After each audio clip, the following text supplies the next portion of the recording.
Do you ever feel like you're watching your own life from the outside? Like everything around you is just slightly fake? It's not just you. Millions feel it too.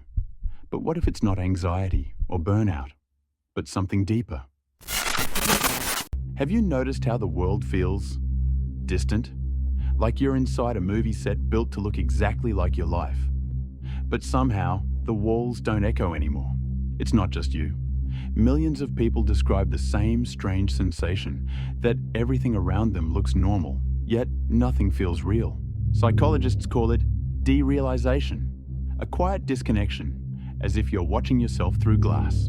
But lately, it's not just a symptom, it's becoming a culture. We film moments before we live them. We stare at faces through layers of glass. Reality has become a performance, and the audience is us. Every image is polished, every moment optimized for a feed. When everything looks perfect, perfection stops feeling human. Screens have become mirrors, and we spend our days studying reflections of ourselves instead of the world beyond them. Reality has been compressed into symbols, flattened into pixels, edited until it shines, and then sold back to us as meaning. Maybe the world hasn't changed at all. Maybe our senses have rewired by endless screens, trained to expect the glow instead of the light. But if our brains can make the real world feel unreal, how does that actually happen? They say the world runs on systems, markets, machines, governments, algorithms. But if you look close enough, beneath the polished surface of everything we trust, there's something else, something we're not meant to notice. I've come to call it the hidden mechanism. It's not a conspiracy. It's not even a secret. It's simply the quiet force that decides who wins and who disappears without a trace. It begins in the smallest of places. A button you press on your phone, a price that shifts by a few cents, a video that's recommended to you before you even know what you want to see. Every action feeds into a mechanism that learns us faster than we can learn ourselves. And while it feels like freedom, it's often direction, invisible direction. Decades ago, power was obvious. It wore suits, stood behind podiums, printed its face on money.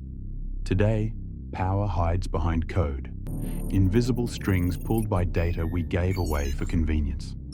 An expert I once spoke to said, "It's not that machines are smarter than us, it's that they never sleep." And that's the terrifying beauty of it.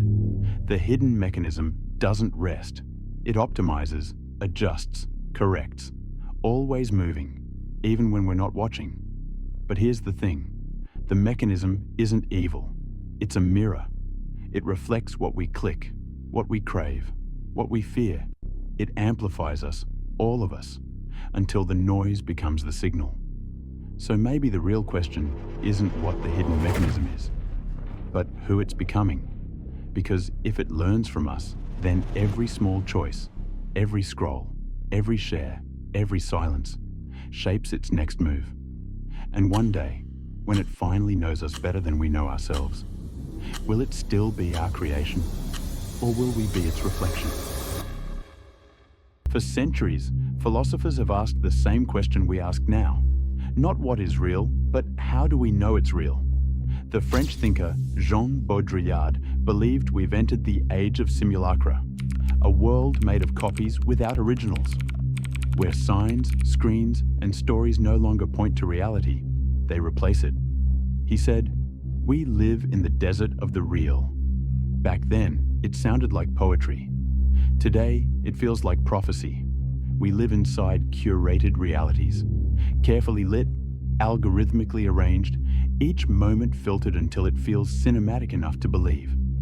But when life becomes a performance, who's the audience? And who's still living it? We chase authenticity through imitation. We post the sunset to prove we saw it. We replay our laughter to confirm it happened. Reality becomes a loop, a memory rehearsed so often that it loses its texture. And so we crave what we've edited out.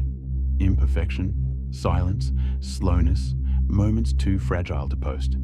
Maybe the reason nothing feels real anymore is because we've trained ourselves to need proof. Pixels as witnesses, confirmation as emotion. But the truth is quieter. Reality was never meant to be flawless. It was meant to be felt. It's the sound between notifications, the breath before the next scene, the sunlight that doesn't need a caption. We built a world that records everything, but forgets how to experience it.